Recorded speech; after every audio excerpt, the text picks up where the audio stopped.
Welcome to this week's episode of Field the Draft. I'm John Cernitas, and I am fortunate to be joined by Paige Dimakos, NFL draft expert and CEO of the Draft Network. Paige, how are you this evening?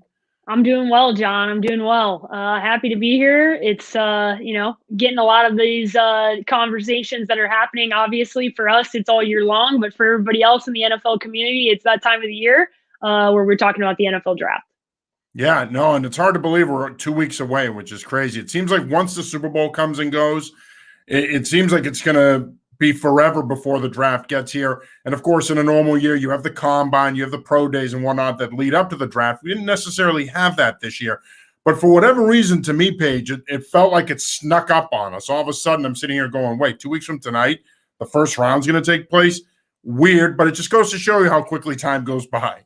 I agree. I think not having the combine kind of put us in this weird place where I feel like I'm used to like a set calendar, right? And I didn't get that this year, so I think that's why I'm like, whoa, it's the draft already. And even though we got an extra week this year, normally it would be this upcoming weekend, but they pushed it, one extra week. So thank you, NFL. I would love one extra week of draft season every year if we could, just leave it that way. That would be awesome. Yeah, that would be awesome. And they did. And of course, a few years back, their plan was to do it last week of April, first week of May. But for whatever reason, I think obviously it depends on how the calendar falls.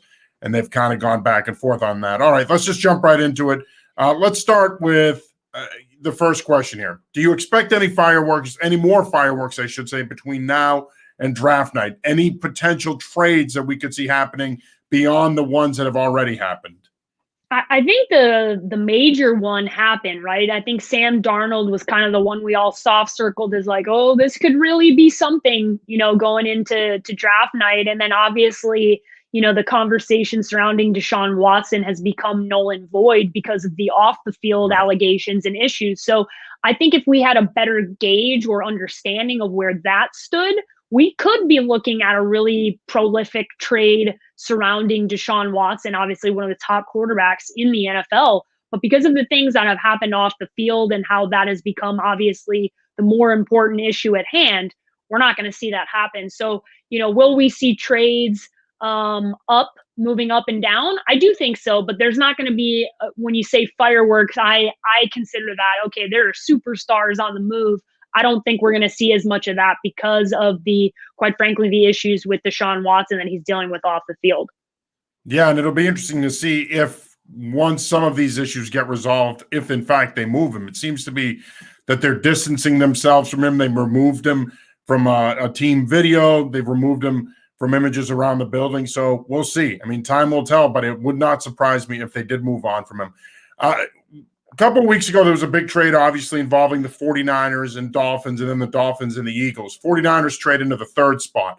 One of the names, of course, that's been mentioned there is Justin Fields, a quarterback out of Ohio State. Now, we know that Trevor Lawrence, Zach Wilson are going to go 1 and 2. Draft really starts at 3 with San Francisco. Fields is obviously a polarizing prospect here. What are your thoughts on him, and do you think some of the criticism that has come his way lately is fair? One, I would challenge you on we know the 1-2, because I think we know the 1, but I don't think we know the 2. I think okay. I caution everybody to believe the smoke that you hear coming into the draft. Very rarely do we have any clue where a team is actually paying attention to. And I think it would be a total disservice to Justin Fields to assume that Zach Wilson, because of the media coverage, has asserted himself as this number 2 overall guy. But I don't think that's the case behind the scenes. I really don't. I think a lot of what we're hearing is what is being leaked to the media. And when it is leaked to the media, it is strategic. There is a reason that is being leaked. It is not because they want to hurt the draft stock of the player. A lot of times they're looking for an edge. They're looking for reaction. They're looking to gauge certain things. So, I think there's a pretty good shot that Zach Wilson is 2, but I'm not putting it in Sharpie like I'm putting Trevor Lawrence in Sharpie at 1, right? I think that's obviously signed, sealed, delivered. I've got a Sharpie right here in case you do want to do it, though. So just let me know. I'll pass it over to you. Just in case. No, I'm not going to do that. But I do think, at at 3, things get really interesting. Obviously with San Francisco moving up, we know that they're going up to get a quarterback. You don't give up all of those assets to move up to get anything other than a quarterback. So that's nice that Kyle Shanahan and John Lynch want to tell us that, Jimmy G is their guy. And okay, respectfully, I don't agree, or I'm not going to listen to you because I know you just gave up a ton of future capital to move up to get a quarterback, right? So I am not in the camp that believes that Kyle Shanahan loves Mac Jones. I do not believe that. Well, you just took the next question out of my mouth, so we might as well go into that. Yeah, because I agree with you. I think much like I was talking about with pick 2 with Zach Wilson and Justin Fields, I think that there is a total misunderstanding around this conversation with Mac Jones. I think that to me, I just don't, I truly, the best way to say it is I do not believe that Mac Jones is a quarterback that any team is giving up that amount of assets to move up from. I do not believe that. I think that Mac had a really good college football season. He deserved the accolades that he got. But if you watch him, you watch his pro days, you watch his tape, he is not anywhere near as impressive as the other guys. He just isn't. And Justin Fields is a significantly better prospect than Mac Jones. If you watched him play football, he is a better quarterback. He just is. And he did it longer. He did it against just as good of competition. He went toe-to-toe with Trevor Lawrence with broken ribs and outplayed the number 1 overall prospect. I think that gets lost a lot here.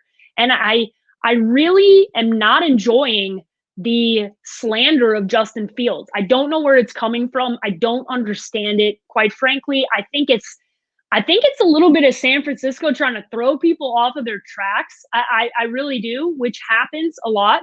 But I don't think that Mac Jones is the guy at 3. I do not. I think it's Justin Fields, or if for whatever reason Fields goes to the Jets, it's Zach Wilson going to the San Francisco 49ers.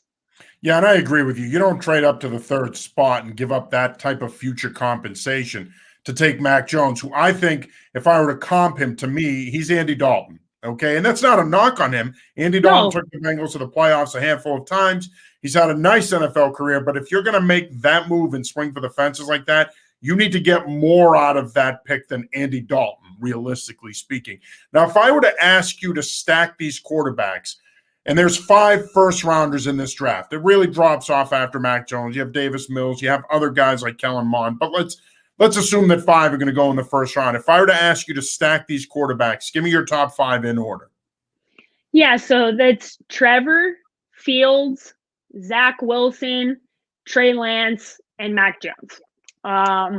I don't believe I just don't believe in Mac Jones. I know what that Alabama, as much criticism as goes to Ohio State quarterbacks, it is incredible that does not happen for Alabama quarterbacks. That's a great point. More often than not are not having to go past their first progression. They're coming out of college with the best talent that you've ever seen. Mac Jones had Devonta Smith, Jalen Waddle, Najee Harris, and 4 offensive linemen that are probably going to play in the NFL.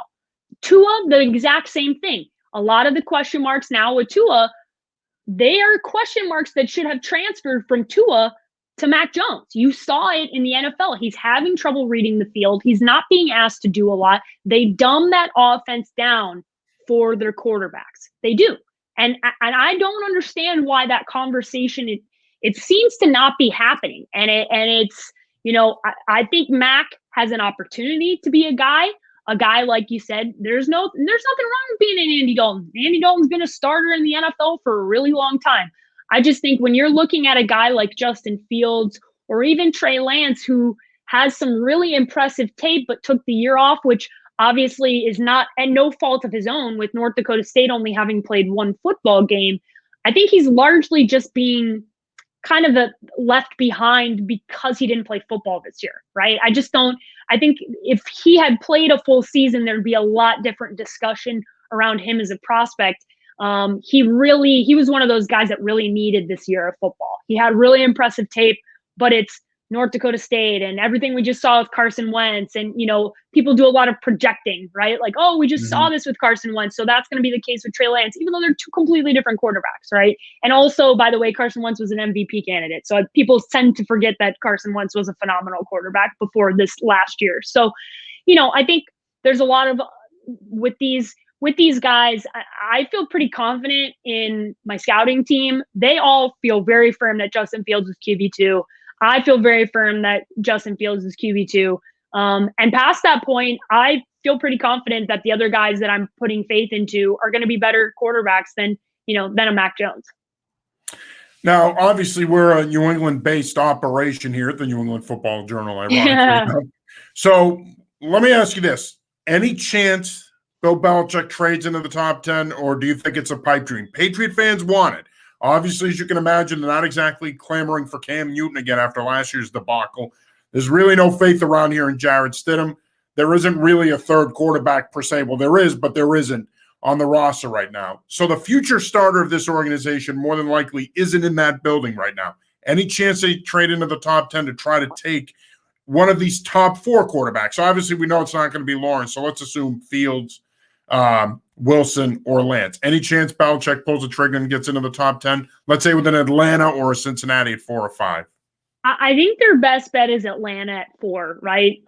You're looking at the conversation around, Atlanta has decided they restructured Matt Ryan's deal. It puts them in a position where Arthur Smith, the new head coach, has a lot of faith that he can still make work Matt Ryan long term. And quite frankly, Atlanta's got a lot of offensive weapons. They really need to upgrade that defense and could use, additional assets to be able to grab some of these guys who are probably going to be drafted at value because this is such a quarterback hungry, draft more than before. I mean, if we go quarterback, it's going to be unprecedented, right? And it's, it very well could happen. I think if you're a New England fan, you got to assume that Bill Belichick wants to flip the switch, right? He's got to move on from Tom Brady and that era of football. And that guy is not Cam Newton. I have a lot of respect for Cam. He was a hell of a player for a really long time.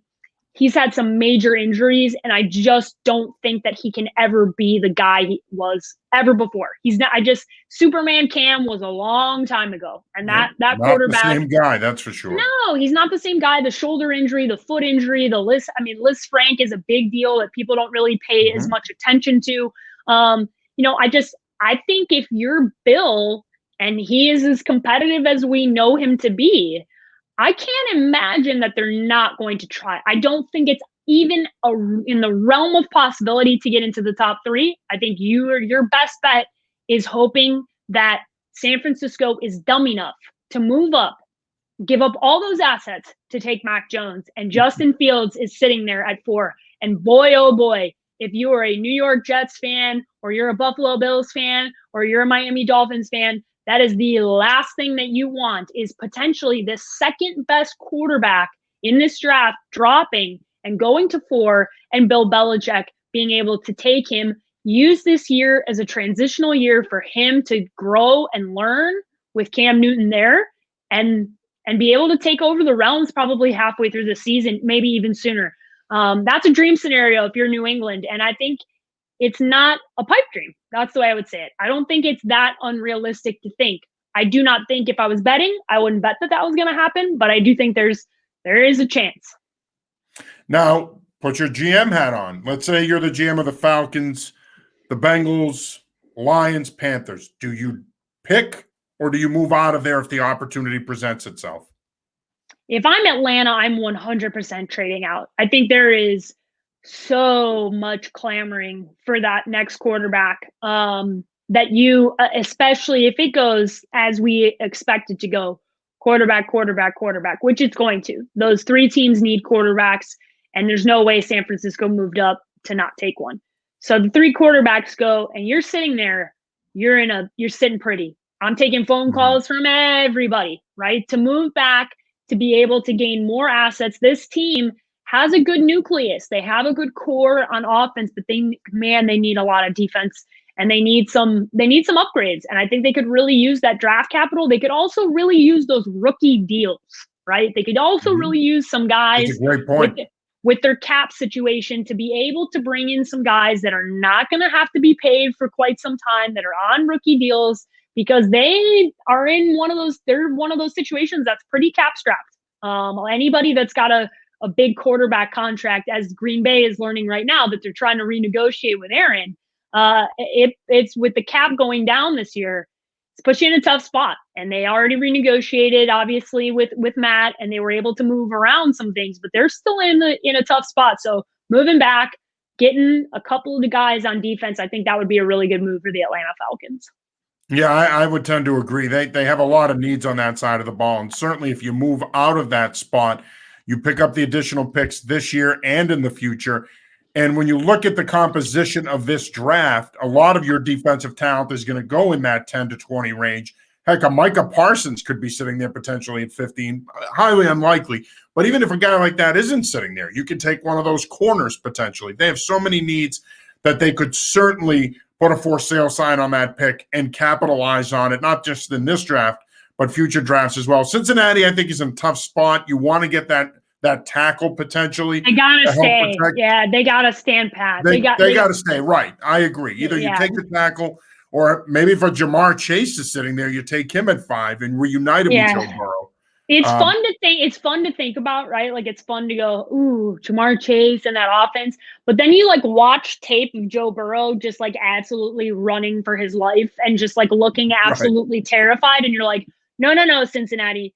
Listen to me, Zach. This is very easy. Get your draft card out, write Penei Sewell on it, and just put it into an envelope. Don't overthink this. Just, you need to protect your quarterback. If we learned that, I don't know if anybody watched the Super Bowl, but if you did, it doesn't matter if you have the best quarterback in the world. It does not matter. Can't protect if he's him. Running for his life, it doesn't matter. And I don't know. He has already, your first round generational guy that you drafted has already suffered a major injury. This is pretty simple. You draft a really good, surefire, day one starter tackle. This is easy. Like I said, Zach, do me a favor, pal. You're a Husker. Okay, I'm going to take care of you here. Penei Sewell. Right here. Penei Sewell, okay? In Sharpie, no reason to change, no reason to take any phone calls. Just go give it to Raj. Tell him you're all the way in and you don't even need to talk to anybody else. That is what you need to do. We will have to, at some point down the road, talk about how a Greek ended up in Nebraska, but that's a whole nother conversation. we don't venture to too many parts in this country, so we'll have to talk about that on another show. And I'm glad you brought that up, Paige, because I think it's a great point. I think even if they do trade down, maybe take a Rashawn Slater, but the bottom line is, I agree, go O-line. I think in the case of Detroit at 7, I think they're going to be looking to trade down if they can, but there's another team, to your point earlier with Atlanta, that could use some defensive help. Maybe they might be in play for a guy like a Micah Parsons. I think this is the thing we do every year, right? Everybody's like, well, we can trade down. It's really hard. It's really hard to be able, once those quarterbacks are gone, not a whole lot of leverage for you. No. Once you get out of the top 5, it's very difficult for anybody past that point, because the reality is the big move, it already happened. That was San Francisco. They wanted to move up. They wanted to get into that top 3 spot to make sure they could get themselves one of these quarterbacks. Once you get past that point, very rarely is it just simple for you to just move out, right? Because there's a lot of teams that are like, hey, we need a lot. We'd like to move out. We'd like to acquire assets. Yeah, that's how a lot of teams feel. They feel pretty confident that we're in this midway range where we don't love anybody. We don't need anybody. I think Detroit needs to stay there, and they could have a shot at, the best. They could be the first defensive player off the board. There's a pretty good opportunity for that to happen. They could be in the range to, take one of the most dynamic playmakers in this draft. They've already got a really good tight end, but Kyle Pitts is not a tight end. Kyle Pitts is a unicorn, right? You think Jared Goff's not going to need some more offensive weapons? He is. Kenny Galladay is gone. You got rid of all your offensive weapons. They lost Marvin Jones as well. They lost their whole offense. They don't have anybody. They've got they've got Swift in the backfield, but then they've got a whole lot of nothing. So man, oh man, I'm sure Jared Goff would love to get Kyle Pitts on that team.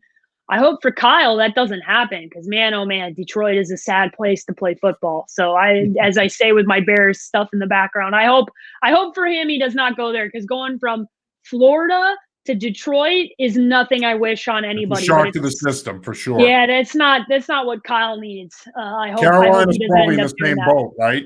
You would think Carolina at this point, they got Sam Darnold. They're probably better off staying put and taking it as a skilled player or addressing a need, but they're another team that will be targeted as a potential trade partner. Speaking of trade partners, your Bears and the Washington football team, two teams that could use a long-term solution at the quarterback position. You see either one of them trying to trade into the top 10 possibly? Listen, I think if one of Fields or Lance falls outside of that top 5 and starts to slip, I think I know there's a really good opportunity that the Bears are going to be very aggressive. We know they were exceptionally aggressive, with their draft capital they were willing to give up to get Russell Wilson. Now, I'm not saying any of these guys are Russell Wilson, but they're not going to have to give up what they were going to give up for Russell Wilson. They were giving up 3 first-round picks, 2 defensive starters, a 3rd-round pick. That's not what it's going to take to move up to get one of these guys. It's just not going to be as much. So, yeah, I think the Bears are a really good candidate to move up. I do think Washington is somewhat in that boat as well, but it's interesting. Ron Rivera is such a damn good coach. He can really just get the best out of nothing, man. Like he doesn't really need that great of quarterback play. Like that's the thing that I think people forget with Cam is Ron masks a lot of the bad, issues with football teams where you saw that Carolina team, the second he was no longer coaching the team, it was a nosedive, right? It was like he got fired and the team sucked. Like same roster, didn't matter. He wasn't there. Team was terrible, right? And that team's got a nucleus that you like.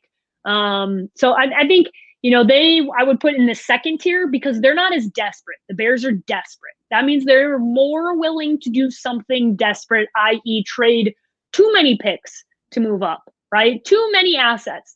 And that's what I've tried to tell Bears fans. Like, I think the Bears are going to be fine with Andy Dalton. I get it. It's like thinking you're going to get a Lamborghini and you get a Toyota, right? Like it sucks. You thought you're getting Russell Wilson and then you got Andy Dalton. But Andy Dalton's probably the best quarterback the Bears have ever had in my lifetime. Legitimately. He is. He's the most accomplished by far and away. I didn't realize you were that young. Yeah. I was going to say, I wasn't alive for the 85 Bears or Jim McMahon. And Jim McMahon was okay. I mean, God bless you, Jim. Like, you got us a Super Bowl, but the 85 Bears defense got them a Super Bowl, right? I've watched the tapes. I know I wasn't alive, but I've been forced to watch that Super Bowl 100 times with my father. So I think, that's all a part of this. But I do think the Bears are desperate. And when you're desperate, you're willing to move up, even if you're not sure. Even if, just to pacify the fan base, which is so stupid. And I hope Ryan Pace doesn't do that, but I kind of think he's going to. And if we're being honest, he's missed on a lot of first-round picks. So might be better for him to just kind of take a shot and wait till the 3rd round, which is where he actually learns how to draft again. All right, so we've got 3 minutes left here. So can we squeeze in 3 quick questions in 3 minutes? You ready? Yes. All right, so tell me the name of one prospect you love in this draft and one prospect you think is overhyped. I think Zach Wilson is overhyped, and I think that Kadarius Toney is a guy that I love. I know. I love Kadarius Toney. I think he's one of those guys that you're going to turn on the film and you're going to go, whoa, that guy stands out. And Zach Wilson, I think, is so overhyped. It is ridiculous. And I'm the one who started the hype. I was ridiculous. I started the hype back at the beginning of the summer. Myself and Jordan Reed, we were so excited about Zach Wilson. And we started the train, and the train went off the tracks. And now I'm not on the train anymore. The train's just going in a different direction. So good luck, New York. You're probably going to ruin Zach Wilson and any shot he had at having success. Now, what is Paige Dimakos doing the night of round 1? So 2 weeks from tonight, what's your setup? Where are you going to be? What are you doing the first night of the draft? Night 1 of the draft, I will be watching and producing our draft show. So the Draft Network will be live all 3 nights. And quite frankly, draft week, we will be live all week long on Twitter, YouTube, with our partnership with Panini. We're going to have like 13 draft interviews, prospect interviews, including guys like Kyle Pitts and Devonta Smith and Mac Jones. So very excited about having those guys on. It's going to be really fun to see where they land and have them apart. So I am at that point, at that juncture, I will be probably taking a deep breath because we will have gotten to what feels like a dead sprint from basically since January, since the calendar turned to 2021. It's felt like we were on a sprint. And once we get past that point, we'll take a little exhale and get ourselves to Saturday, and really excited to have the team together and putting on a really good draft event. All right, final question here. We got about 30 seconds. Give me the name of one player that will surprise people that will go in the first round. Ooh, somebody that will surprise people. I think it's going to be, people are going to freak out. I think it's going to be another quarterback. I think it's going to be Davis Mills. Wow. I think there's rumblings that he is liked by a lot of different people. And I truly believe we're going to have so much overreach and so much overextension for quarterbacks that there's probably a team that feels like, oh man, we could get them second or third round, that they're just not going to be able to do that. So I do think that there's a really good shot, another quarterback, we get 6 quarterbacks in the first round. And oh man, I hope that happens. It'll be fun. I do too. I would love to see him go in the first round. Well, Paige, thank you for taking the time tonight to join me. I really appreciate it. It's good to meet you. It's good talking football with you. And let's do this again soon. We got to have more time because, again, we need to solve the mystery of how a Greek ends up at Nebraska. After the draft, you'll have me on, and we can talk about old Husker land and how I got there. But enjoy the next couple of weeks, and happy draft season, everybody, and hope you enjoy. All right. Thank you, Paige. We will take you up on that offer. That was Paige Dimakos, CEO of the Draft Network. Well, that's it for this week's episode of Feel the Draft. Join us again next week as we inch one step closer to the NFL Draft. I'm John Sirenides. We'll talk to you next week. Peace.